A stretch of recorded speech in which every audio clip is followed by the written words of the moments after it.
द्वितीय तिमोथी 4 पर्व मु ईश्वर साक्षात आउ जो ख्रीष्ट जीशु जीवित और मृत उभयंकर विचार करने को जाऊँच साक्षात पुणी पुनरागमन और राज्यर शपथ दे तुम्हें दृढ़ आज्ञा देउछि। वाक्य प्रचार कर, समय कि असमय से उद्योगी हुआ, पूर्ण सहिष्णुता सह शिक्षा दे अनुजोग कर, पुणी धमक उत्साह दान कर, कारण समय आसिबो जेतेबेले सेमाने हितजनक शिक्षा सह्य करिवे नाही, मात्र श्रुति मधुर कथारे संतुष्ट होई अभिलाषानुसारे आपणा मानक निमंते बहु संख्यक शिक्षकों को संग्रह करिवे। पुणी सत्य वाक्य कर्ण न देई कल्पित कहानी प्रति मन देवे।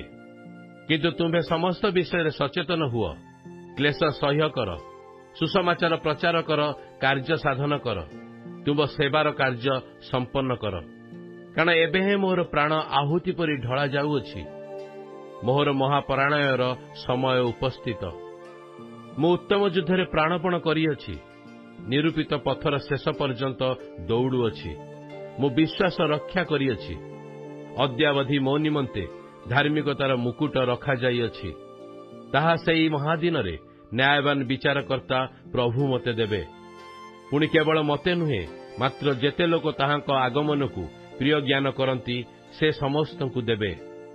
शीघ्र मो निकट को आसवाक जत्न कर, कारण दिमा एई वर्तमान संसार को प्रेम करी मते परित्याग करिअछि और थेसलोनिक को जाइअछि। क्रेसनेंस गालातिया को और तीतस दलमतिया को जाइअछंती। केवल लोक मो सहित अछंती। मार्कों को तुम संगे घेनी आस, कारण मोहर सेवा निमंते से उपकार। दुखीक को मु एफिसी को पठाई अछि। त्रोयारे कार्फों पाखरे मु जो उत्तरीय वस्त्र छाड़ी आसी, तुम्बे आसीबा समय ताहा एवं पुस्तक गुड़िक विशेषतः चर्म पुस्तक गुड़िक आणिब। कंसारी आलेक्जेंडर मोर बहुत अनिष्ट करिअछि। प्रभु तार कर्म अनुसार ताहाकु प्रतिफल देवे। तुम्हें मध्य ताठारु सावधान थाओ, कारण से आंभ मानकर वाक्यर घोर प्रतिरोध करिथिला। मोहर प्रथम आत्मपक्ष समर्थन समय रे केही मोर सपक्ष हेले नाही, मात्र समस्ते मते परित्याग कले। यह सेमानक विरुद्ध रे गणित न हेउ, किंतु प्रभु मोर सपक्ष होई मते बलवान कले।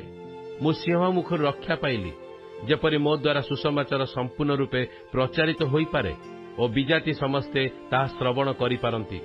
प्रभु मते समस्त मंद कर्मरु उद्धार करिवे एवं मते रक्षा करी आपना स्वर्गीय राज्य रे प्रवेश कराइबे। जुगे जुगे ताहांकर महिमा हेउ। आमेन।